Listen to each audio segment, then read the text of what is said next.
Inilalatag po ito, sir, ng China Coast Guard every time na may monitor sila na large number of Filipino fishing vessels. No? Ang kakapal talaga ng mukha, no? Nagbabakod sa hindi sa kanilang teritoryo. Sila pa naaalarma kapag maraming mga Filipino fishing vessel dyan eh. Philippines nga yan, di ba? West Philippine Sea nga yan. So malamang marami talagang Filipino ang pupunta dyan. Ang lakas din ng mga trip ng China na to. Hala, nag-YouTube ka. Siguro ay wala kang kasama. Like, subscribe kung need mo ng kasama. It's Francis. Pala, kara-kara. Kumusta's mga idolo? So ayun, meron tayong nakitang video. Meron itong pamagat na PBBM magdideklara ng gyera pag sinakop to ng China.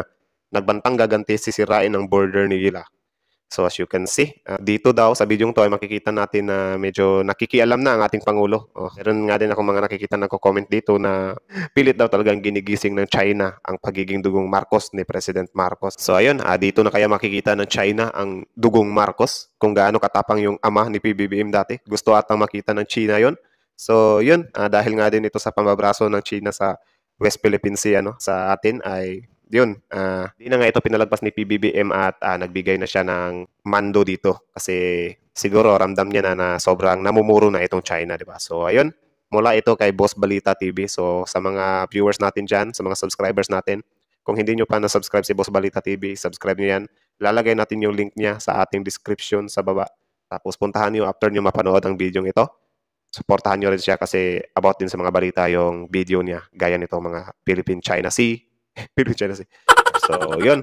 Kung trip mo naman ang mga ganitong reaction video, don't forget to subscribe Francis Daily. Click mo na yung notification bell, like this video, and yeah, di na natin to patatagalin pa. Tirahin na natin to bago pa agawin ng China. Let's watch this video. People's Republic of China sasakupin ng Baho de Masinloc kaya posibleng maideklara ang giyera ayon sa PCG. Kita nyo yun, nandyan na, nag-appear na yung mukha ni PBBM. Parang may inutos kasi si PBBM dito eh. Spoiler lang, spoiler alert tuloy. Usan na ng Senadong alisin ang kordon ng China sa West Philippine Sea matapos magbakod sa Baho de Masinloc ang People's Liberation Army ayon sa CCG. Hindi na pwedeng pasukin ng Baho de Masinloc ang Philippine Navy dahil formal nang idedeklara bilang ari-arian ng China lahat ng papasok sa tali nila sa West Philippine Sea. Tanong tuloy ni Tariela, asan ang sinasabi ni Senator Robin Hood na hindi tayo sasakupin ng China? Yung napaka-advantage ng ganun eh. Kahit ako, kahit nasabihin natin na takot yung China na galawin tayo kasi nga marami tayong alyansa, di pa rin talaga tayo pwede mag-stick sa word na hindi tayo gagalawin ng China kasi anytime talaga, pwede talaga or may possibilities. Kasi nga, kapag yan din ang naaburido, for sure, gagawa din yan ng hindi mo gustuhin gagawin nila. Tuloy. Yung floating barrier na yan na nasaksiyan natin kanina sa Baho de Masinloc, kailan pa ho ito nilatag ng China Coast Guard? Well, according sa mga accounts po ng ating mga fishermen na na-interview while we were giving yung relief, inilalatag po ito, sir, ng China Coast Guard every time na may monitor sila na large number of Filipino fishing vessels. No? Ang kakapal talaga ng mukha, nagbabakod sa hindi sa kanilang teritoryo. Sila pa naaalarma kapag maraming mga Filipino fishing vessel dyan eh. Philippines nga yan, di ba? West Philippine Sea nga yan. So malamang marami talagang Filipino ang pupunta dyan. Ang lakas din ng mga trip ng China na to. Time na mas matatansya nila na tumataas yung number ng mga Filipino fishing vessels dito sa vicinity ng Baho de Masinloc. So, agad nilang nilalatag ito for them to be prevented sa pagpasok dito sa lagoon sa loob ng Baho de Masinloc. Pero dati na ho silang nakakapangisda dyan. Well, actually, sir, dati naman talagang nakakapangisda ang mga Pilipino dito. But as you're aware, sir, after the 2012 standoff, umalis tayo, ang China Coast Guard na ang nag-take over ng Baho de Masinloc. But what's very important for us to highlight right now, sir, for the past so many years, it has been very... Kadena pala talaga, Ulit natin. Parang kadena yung ginamit eh. China Coast Guard na ang nag-take over ng Baho de Masinloc. But what's very important for us to highlight right now, sir, for the past so many years, it has been very difficult for the Philippine government vessels to enter at least 1 or 2 nautical miles dito sa vicinity ng Baho de Masinloc. But because of our transparency initiative, which we also mentioned dun sa aming press release, ang China Coast Guard... Tapos parang 3 kilometer ata yung haba niyan, or 300 meters, so 0.3 kilometer. Sobrang haba na rin yun. Parang allergic na sila every time nakakakita ng Philippine government vessel. And seeing yung mga embedded nating mga media friends and journalists dito, kaya it was very easy for the BFAR vessel na makapasok ulit. And then yung nga yung sinasabi namin, we anchored as close as 300 meters lang, no? Dito sa Baho de Masinloc. So this is very important for us to highlight na this is actually the first time kung saan ang Philippine government vessel naka-angkorahe sa ganyang distansya lamang dito sa Baho de Masinloc. Grabe talaga, min. Wala tayong magagawa dyan. Kaya buti na lang talaga inutos na putulin na yan. Kasi ang kakakapal na naman ng nila China. Sinasabi mapanganib daw ho yung mga nilagay nilang ganyang na pangharang. Oo. Gaano po kapanganib? Sasabit. Well, yung harang po kasi na yun, sir, katulad ng pinakita ni Sir Rafi dun sa... Ayan po, pinapakita natin. May mga ano pa to, bukod dun sa makapal na lubid, meron siya mga net, no, na nakakaalat. So ang tendency niyan, para sa ating mga Filipino fishermen, ito ay maaaring kumain sa propeller nila. So masira yung propeller nila. And then, kung sira yung propulsion nila, it will be very difficult for them to come back sa probinsya nila sa Pangasinan or even in Zambales. Kaya nga, yun. Isa yun sa delikado kasi halimbawa, sumabit yung propeller doon sa net. Hindi, sasabit sila doon. Or baka nga, sabi yung puwersa ba, mabutas yung bangka nila. So wala. Palutang-lutang na lang sila doon, di ba? Maaring masira yung sinasakyan nila. Halimbawa, ganyan. Nasa malayo yung bangka tapos sobrang lakas ng takbo niya. Tapos sasabit siya dyan, di ba? Grabe. Ang lalakas ng type talaga ng Chinang to eh. Commodore Tariela, hinihimik po ni Senate President Juan Miguel Zubir ang PCG na alisin po yung floating barrier na yan. Well, thank you for asking this question, sir. No? Maraming nagtatanong sa social media when we released the photos and we did the reporting about this, kung bakit hindi daw agad tinanggal ng Coast Guard or ng BFAR or ba't hindi agad pinutol. No? On the part of the Philippine Coast Guard, let me first clarify. I think Filipino people should understand na there are some diplomatic and issues na kailangan natin ditong gawin. Opo. We have yet to ask permission from the national government. Kaya nga yun din yun. Kasi guys, dito nga ang mundo natin ay hindi naman talaga yan totally na kung ano yung gusto mo or kung ano yung gusto mo, gagawin mo. Meron talaga yung mga proseso lahat. Gaya nito, sabi niya, kailangan niyang mag-ask ng permission doon sa national government, di ba? Kasi kapag nilagyan niya ng China, tapos yun, ginalaw agad yun ng Coast Guard, yun pala, meron palang something na isinumite kunyari lang, na bawal yung tanggalin. Kung tanggalin yun, may mga consequences. Parang ganun ba? Ewan ko lang kung tama yung mga pinagsasabi ko. Pero parang ganun yung pagkakaintindi. Tayo as a mamamayan, let's ask them nicely na lang. Tapos wag nang para magkumpara na, wala kayong mga kwenta, mga Philippine Coast Guard, parang ganun ba?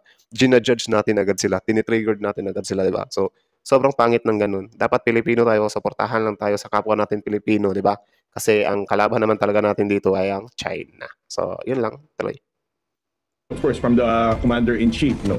Whether what will be the final action on the part of the Philippine Coast Guard. Kaya nga. Ang nakaraang mission namin, we just documented that there is really an existing barrier na nilalagay ang Chinese government. But as I said, we gave the report already to the National Task Force West Philippine Sea, wherein the Department of Justice, the Department of Foreign Affairs, Department of National Defense are all part of this interagency task force ensured by the National Security Advisor. Opo. Should the NTFWPS would recommend to the President kung ano man ang gagawin nating action dito. Opo. The Philippine Coast Guard, BFAR, and even the Armed Forces of the Philippines will comply kung ano man ang magiging desisyon dito ng ating national government, sir. Hindi solong desisyon ng Coast Guard dito. Hindi nga. Yes, sir. Di ba? May mga Ngayon, alam nyo na hindi pwedeng mag-decide agad yung Coast Guard kung sakaling may mga ganyan. So, next time, kung meron na namang harang dyan, di talaga pwedeng gumawa ng action agad ang Coast Guard dyan. Di ba? So, meron talaga yung sinusunod na proseso. So, yun lang. Lamang may alam. Tuloy. monitor na baka yung ibang area, ganyan din po, nilalagyan ng harang o floating barrier ng China. Well, so far, sir, no, ang Baho de Masinloc lang naman talaga yung hinaharangan nila para hindi makapasok ang mga Pilipino doon sa loob ng lagoon na kung saan ito na talaga ang ito yung traditional fishing ground ng ating mga Pilipino mangingisda. And ma-highlight ko lang, Sir Arnold, no, hindi kasi nababanggit ng mga naisulat na mga columns ng newspaper nitong mga nakaraang oras na to, no. Ang sa Baho de Masinloc, this actually considered as a rock, no. Meaning Grabe yung ilong ko, guys. Kasi sinisipon kasi ako. Tuloy. Ang it generates a territorial sea of 12 nautical miles, no. So in short, since napapaloob naman ang Baho de Masinloc sa loob ng exclusive economic zone ng Pilipinas, which only has a distance of 120 nautical miles. Sobrang haba talaga, ano. Tapos meron siyang net, bakal. Grabe. Delikids talaga, men. This is a rock. in short, meron din tayong territorial sea or meron tayong sovereignty sa loob ng sa 12 nautical miles na generate ng Bajo de Masinloc. Opo. It's not just exclusive economic zone, but we have territorial sea over this. Okay. Bukod doon sa mga harang, nakita rin natin mga durog na patay na corals dyan sa Sandy Cay 2. Grabe, no? Meron din Yan pala. ho galing ng Rizal Reef o may mga ebidensya na tayong para ho saan yan? Well, una sa lahat, sir, no? Ano yan? Corals, di ba? Ang mga corals na to, sir, ang report na to sa Sandy Cay, sir, ay galing lamang sa social media account. It is already trending sa social network. But as far as the Coast Guard is concerned, gaya na sinabi ko sa mga nakaraang interviews ko, sir, we are monitoring different maritime features dito sa West Philippine Sea. It's not Luzon Reef or in Sabina. Meron tayong mga na-monitor na dito, but we're only allowed to publicly disclose etong sa Luzon Reef and the Skoda Shoal. Grabe, no? So, pati ang mga coral reefs doon ay naapektuhan na din. Paano kaya yun? Tuloy. So wala pang matibay na ebidensya sila din ang nanira ng bahura itong China. Kung ang pag-uusapan natin, sir, is the Luzon Reef and Skoda Shoal, I'll go back to our press statement, sir, na pagkasira ng mga corals dito ay circumstantial. Masasabi nating they are responsible dahil sa mga areas na pinaglagakan ng mga Chinese maritime militia. Okay. At sa mga areas na to, they are the only ones present dito. So ayun, hindi pa siya talaga na napuprove. Pero yun nga, dahil nga daw sa mga inilalatag nila dyan na Chinese militia, posibleng sila at yun, sila nga daw yung responsable dyan. Tuloy. Napakakapal ng lubid na nakatali dito sa mga boyang Ilang mo yun? at meron pang net doon sa ilalim. At ang pabigat doon sa magkabilang dulo ay mga Angkla. chain, mga bakal. Grabe, no? Ito ngayon ang nagsisilbing harang dito sa nag-iisang lagusan papasok dito sa Bajo de Masinloc. Dito dati dumadaan yung mga mangingisda Pilipino kapag sila ay mangingisda sa loob ng bahura. Okay naman, pag masama ang panahon ay magtago at mag-angkla dito sa loob ng bahura. Pero ngayon, Ano yan? Vlogger ba yan or news anchor? Vlogger ba yan si Kuya o news anchor? Curious lang. Or, ewan ko. Comment down below.